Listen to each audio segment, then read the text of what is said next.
Brokering success demands a battle-ready strategy. TIE TMS equips brokers with the ultimate battle station for conquering a tough market. With TIE, brokers gain access to a comprehensive platform where rate intelligence and quote history coverage on a single screen. Revolutionize the way your brokers perform by giving them a competitive advantage with TIE TMS. For more info, visit tiesoftware.com/battlestation.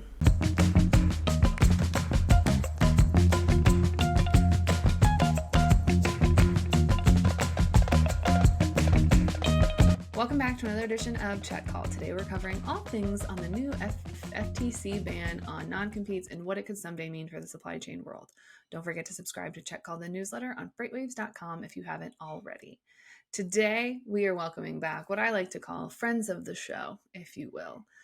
FreightWaves' very own staff writer, radio host extraordinaire, and half of the mind behind the stock out, the one and only Gray Sharky. And then we also have the one and only social media data man and host of Loaded and Rolling, Thomas Wasson. Welcome to the show. Well, hey, thank you for inviting me. Welcome to the show, Thomas Rolling. Welcome to the show, everyone, as well. Oh, so excited to be on again. You know, getting to do a three people having an experience. FTC, a lot of spicy stuff, 570 pages, but we're going to go through them all one by one. Okay, that would be quite a plan. However, I don't have that much time in my life, so I am just going to give you the summary.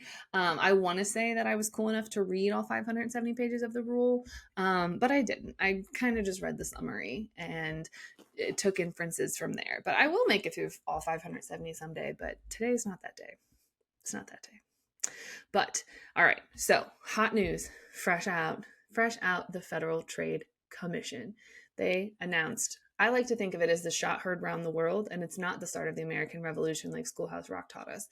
It is them coming for non-competes. They have officially released a rule to ban non-competes, and yes, it is 570 pages because, you know, we love someone that's thorough. We love a thorough agency. So we love a good, thorough government agency. It took them 2 years to make the rule, but hey, it's okay.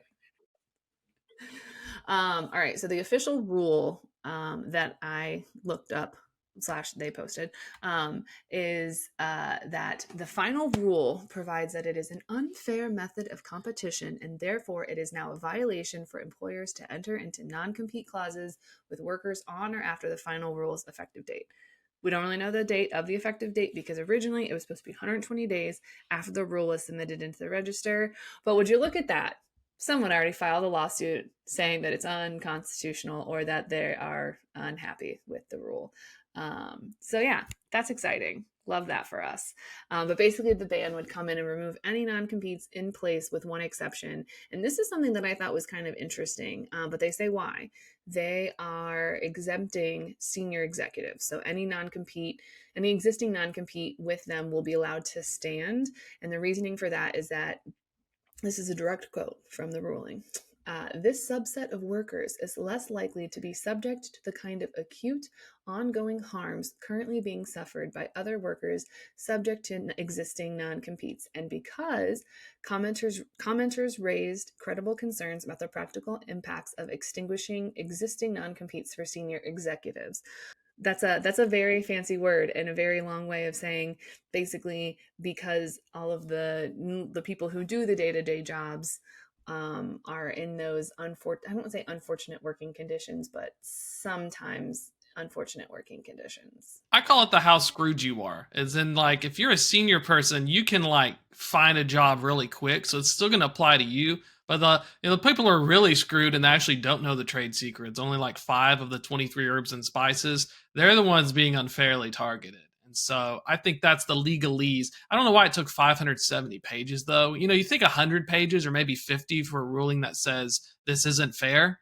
But I guess I'm going to have to read through it now, too, just to make fun of it. Well, and I would also assume, like, this is basically saying, right, that for those entry-level employees, etc., like, no, you can't even put them in non-competes, where I would assume the senior-level ones still can... and, you know, some states will have leeway for certain reasons, right? Like, you can't make them so broad that they can't work in the industry anywhere and things of that nature, right? So I think for the senior levels, in some districts, in some courts, they're still going to be able to. It's not that they can't go work somewhere else. It's just that they're likely not going to be able to go to the brokerage office in this instance, right across the street, and work for them. So it's still fair, and I think that's what's interesting about this too. Is it's like regardless of what happens at the federal, like we still have a lot of states that have their own thoughts on how this stuff works. And I think 9 states actually have penalties right now for even putting employees in non-compete. So this is just kind of like a movement forward in the direction that a lot of states seem to be going already. Yeah, and I think it's so I think the 570 pages is for all of the but what if, but what if, but what if. I think that's when they line it out. I just took the summary because I didn't want to read 570 pages to everybody because we would be here for 7 That's hours. what Harry Potter's for. I'll spend 570 pages on a Harry Potter Exactly. book, but not. Yeah. When you look at those things, it's all about, we've seen it case file. So just with the Department of Labor as well, the DOL rulings that got everyone riled up. When you see these long pages in the legalese sense, a lot of times it is a government acting on behalf of Congress. The FCC is powers granted by the legislator, which is like, I'm too lazy. I don't have time for this. You handle this stuff. Act unilaterally with a representative of the administration. This way, the Biden administration, it's been up, you've been put in, kind of like the FMCSA. So it's almost like you have that preamble, and then they're putting all the court cases they like because these things are going to get challenged, like we're seeing right now. It's almost like a preference, and then you still have to fight it out in court, but it will say what side the government prefers to be on. Yeah, and that's something that I mean, it took them a very long time to make this rule, and it's very comprehensive. But the senior executives, obviously, they can't be put in a non-compete once the rule goes into effect. It just mostly affects the existing non-competes. But also, I would hope that if you're a senior executive level and you do have to go into a lawsuit with your company, you would be able to probably afford that lawsuit a little bit more than someone who gets sued for $30,000 and they make less than $35,000 a year. Yeah. No, 100%. Yeah.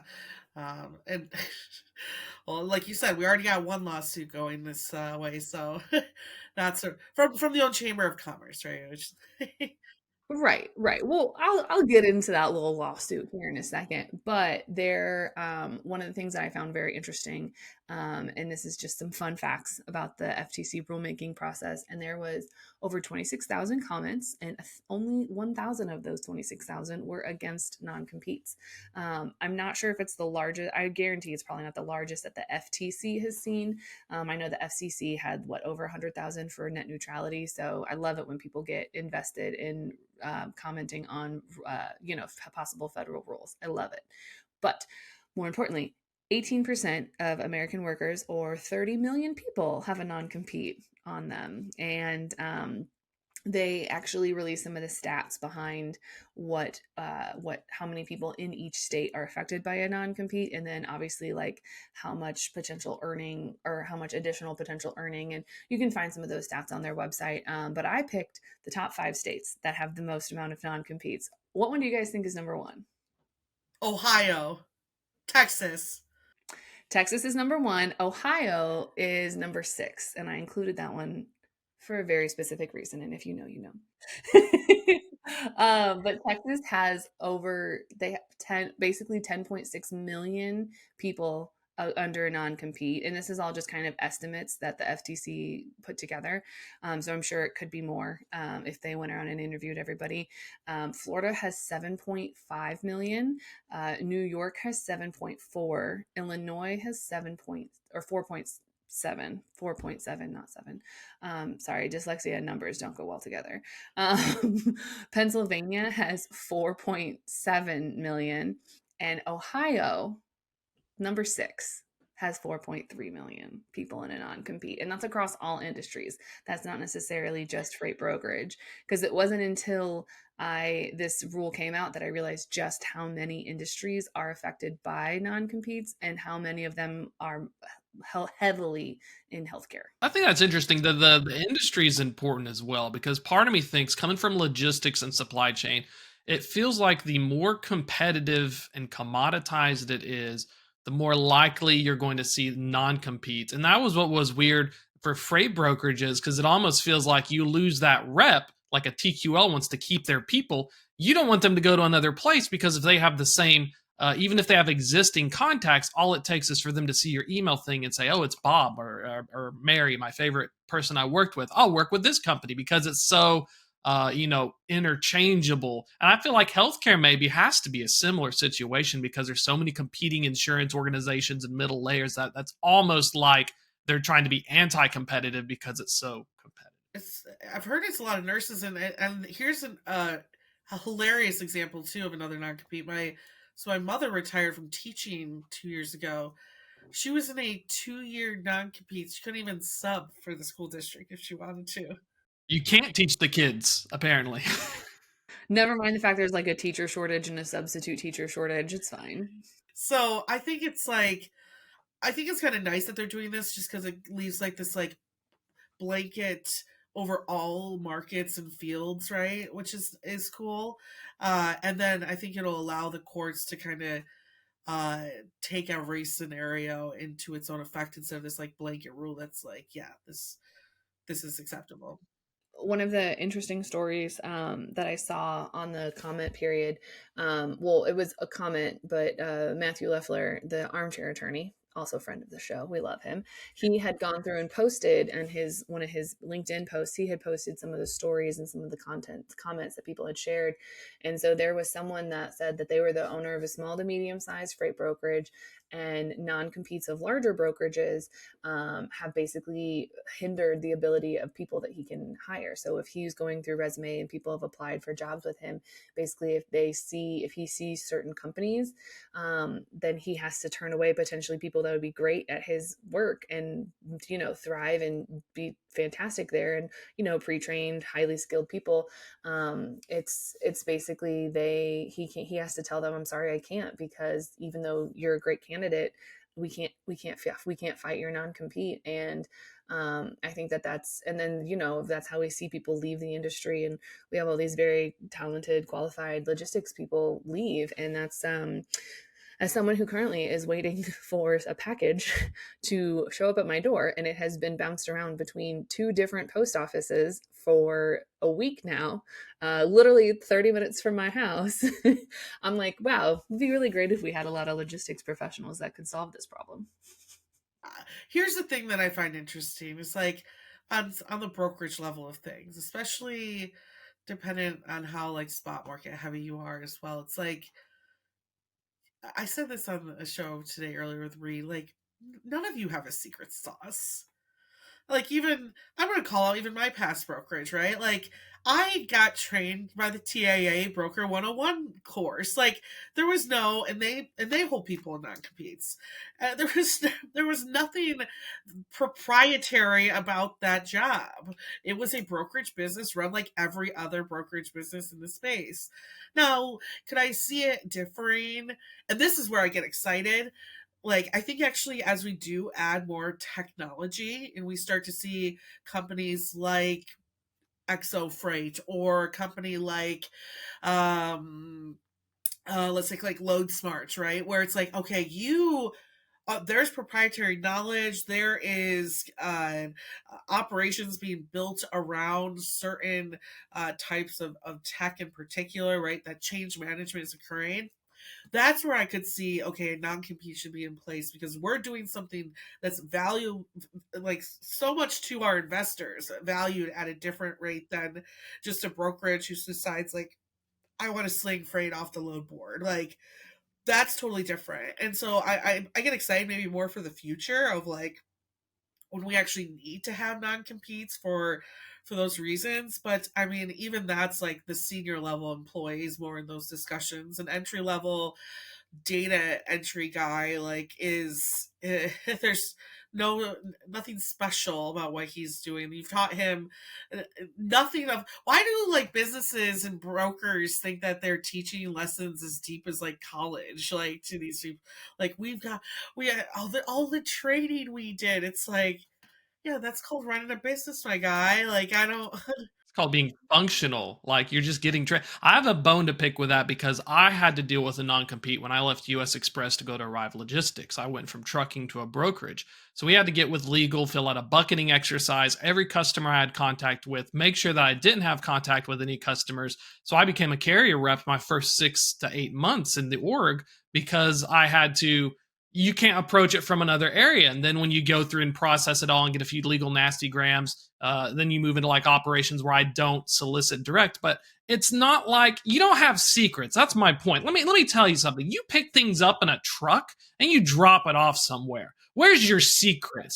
Okay, there is no secret. Now, if you're like a logistics and a what is your secret sauce? That you happen to know the guy in transportation, you got his email address after calling the guard shack a bunch of times? And with your TMS, what's your secret? You're connected to DAT's load board and they can automatically post loads?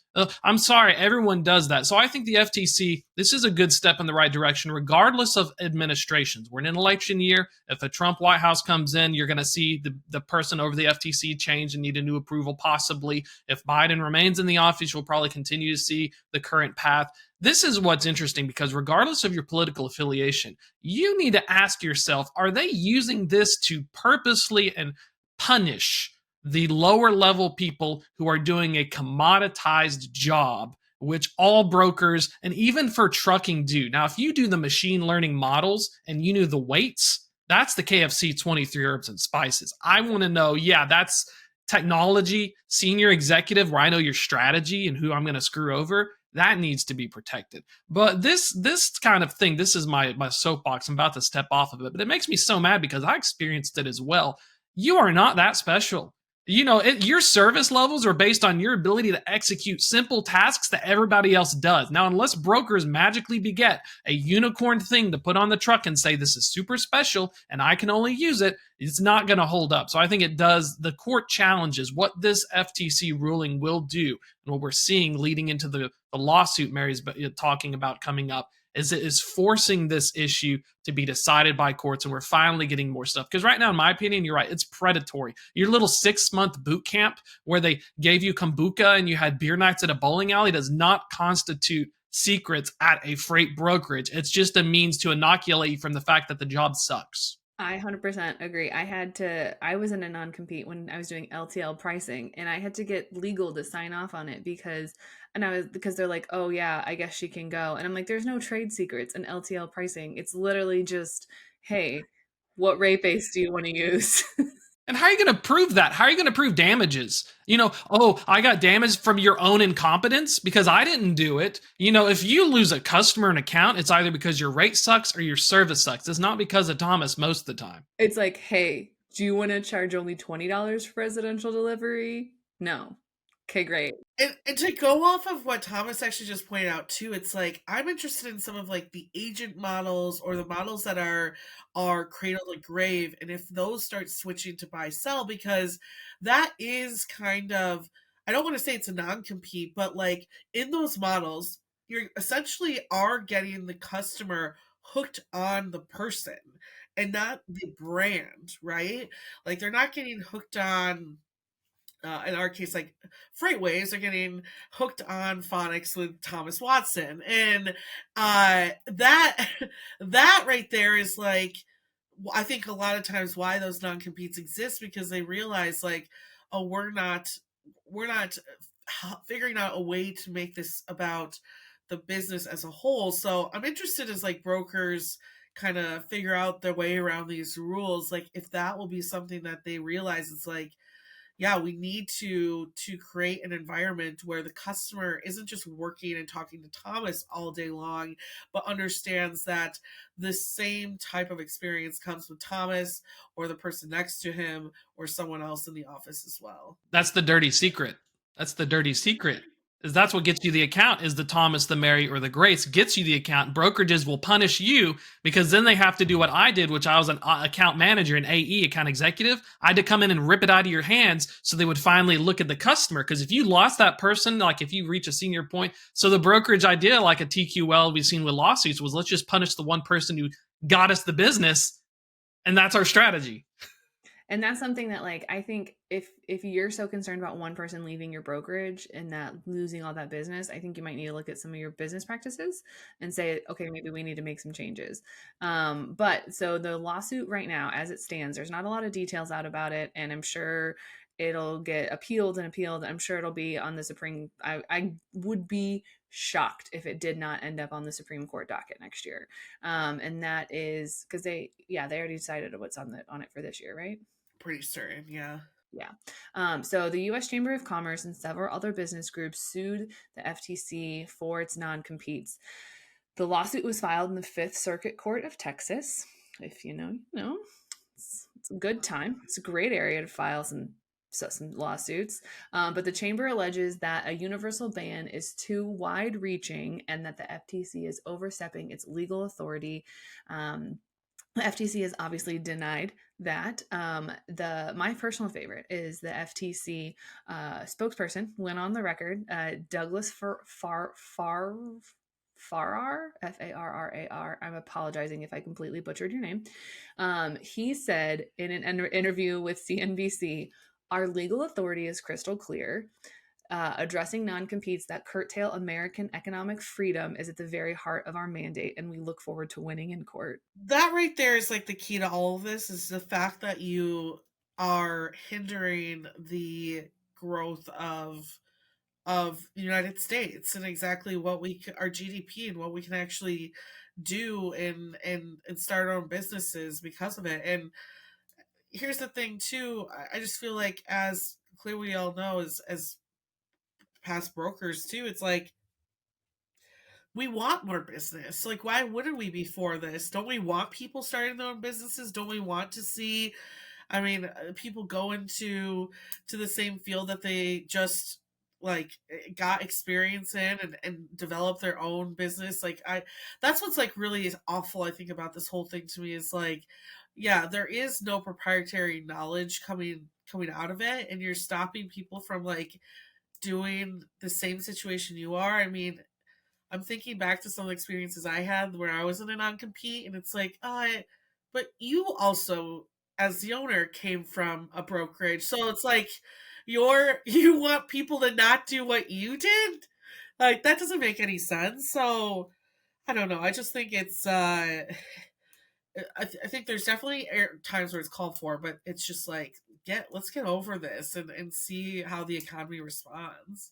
Also, I mean, specifically in relation to freight brokers, I'm not even going to pretend to understand how it works in the legal, medical fields or whatever, but specifically in the freight broker world, it's not like there's not enough freight to go around. Like, there's plenty of freight. It's not like, oh, if one more brokerage pops up tomorrow, we're all going to be out of like work. No, there's plenty of freight to go around. And also, we've talked about this before, most of the people that work in brokerages are athletes, and they're by nature very competitive. Wouldn't you want to compete against the best of the best? Do it not necessarily compete against the people with like one arm tied behind their back because they can't actually do their job? Well, it's hiding something. It hides. Now, this is why I'm excited to see it go to court, because we are seeing that technology is changing the very nature of labor and work. Back in the day, when it was not as much technology making everything visible, it would make sense for non-competes to exist in key fields because it took you a long time to accrue it. But nowadays, we can look at brokerage courses online. We can look at influencers. It has really made it to where it doesn't make any financial sense. So we have to look at the business model. And what this does is this lays bare the fact that the brokerage business model at the large brokerages who use non-competes is just as bad as the driver one. Here's the trucking plug: puppy mills. It either comes from a CDL school or they come straight out of college and they get put in a seat, and we're busy bickering at each other when the business model itself is fundamentally broken. So what do? Well, we can either treat our employees better, or we can make a non-compete because we know they're going to leave because it's exploitive. It's inherently exploitive. That's right. I'm going to protest in someone's lawn in a minute. That's how fired up I am. But, when we're trying to figure out what to make it better, if this does change and we do get a laxing of the guidelines of a non-compete, which makes the companies have to prove that it was knowingly harming them and damages occurred, legal words here, if we raise that bar, it means they have to make their business better. And your brokerage is not based upon treating them better. It's giving them beer on Friday and making them think that they're part of some organization, when in fact, like they're a cog in the machine. It's 80-20. Turnover is just as high in brokerages. So they're looking at the same things. It's an ugly truth that unless you're in it, you don't see the punchline of the joke. I was gonna say, Thomas, you can't forget the most important thing. We're all a family here. We're a family. This brokerage is, even though we onboarded 200 of you a week ago. I'm all for a reasonable non-solicit where, okay, after you leave a company, any business you brought, you can't talk to for a while. 100% on board with that. 100% on board with maybe instead of like if you sat there and like handcrafted the AI machine learning technology system, I'm all for like maybe an NDA of just like, hey, if you could just not go tell anyone else about what you did here or go try to replicate it yourself, that'd be great. But I mean, at the same time, what Shock Top got invented because someone reverse engineered Blue Moon? Like, people are going to find a way. Editing should put like an asterisk that says all three of these individuals do agree with non-solicits. The non-solicits, those make sense 100%, but 100%. Because that's not stopping someone from earning money. It's not stopping them from advancing their career or, making a living. It's literally just saying, hey, would be great if you didn't go talk to people that you had brought on here, at least for like a year or two. Now, it's one thing if that company decides that they don't like doing business and they want to go shop somewhere else, that's completely on to you. But as long as you don't reach out to them, that's fine. So... all right. Well, we'll have to see how this plays out. I guarantee it's going to go to the Supreme Court. Yeah, maybe not this year, just because you know how slow this stuff all goes, and it'll have to likely go. It'll probably start somewhere small in a circuit and make its way up, right, and then have to go through the hearing process. So, yeah, 2030.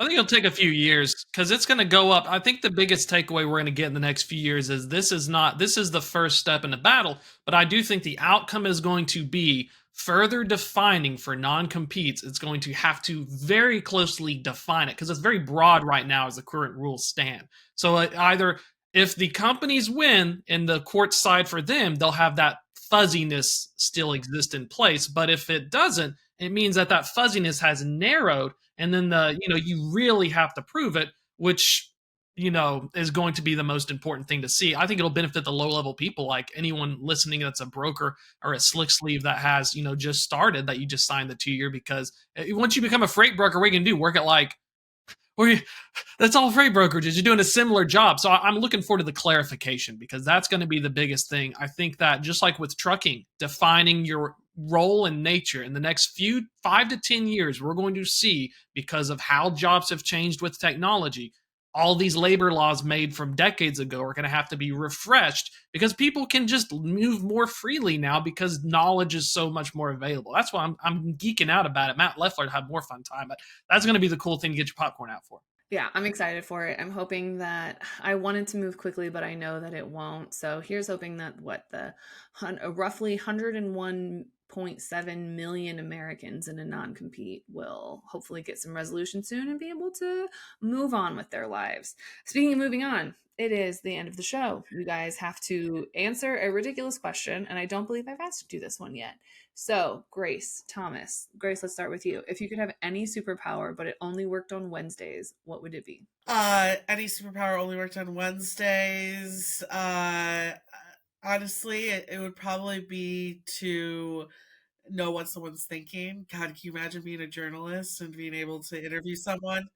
Wow, Grace's calendar is full of interviews today. And like, okay, and I just want to let you know your thoughts and your voice is on record today. All right, Thomas, what about you? I mean, if it can only be activated on a Wednesday, I'd want to snap my fingers and make it Friday afternoon. Ooh, dude, Thomas, you're so good with these answers. A little bit of 4-hour life humor, Monday through Friday grinding humor right there. Be like, hey, Thomas, at the water cooler, how's your Wednesday? About to be better. Snap, Thanos that thing, Friday afternoon, same spot in the water cooler. See you later, Bob. Thomas, did your show even air in that reality? Well, it'd already be done. Someone did it. Because Deus ex machina that thing, you know, it gets done. And I'm in another place. Okay, well, um, if someone wants to reach out to you guys outside of the show, where can they find you? Over Thomas Monday and Tuesday. No, for me, you know what? I'm gonna continue with the narcissist. Google me. If you Google me, my Twitter, Instagram, LinkedIn will all pop up right at the top, and that's coming from a CEO or SEO a lover out there like myself. So do that, or just reach out to me at gsharkey@freightwaves.com. Hit me up on any socials. Love to talk freight and love to talk freight tech. FreightWaves.com/loaded and rolling. Tuesdays at 2 p.m. live show. Thursdays at 2 p.m. If I don't have my superpower, you get a newsletter. So that'll be pretty good. And then, the best part of this job is you can finally Google your name. I beat out the other Thomas Watson, who was a diplomat. So take that, Thomas Watson, you nerd. Trucking now. All right, well, thanks for coming on the show today, guys. See you on the internet.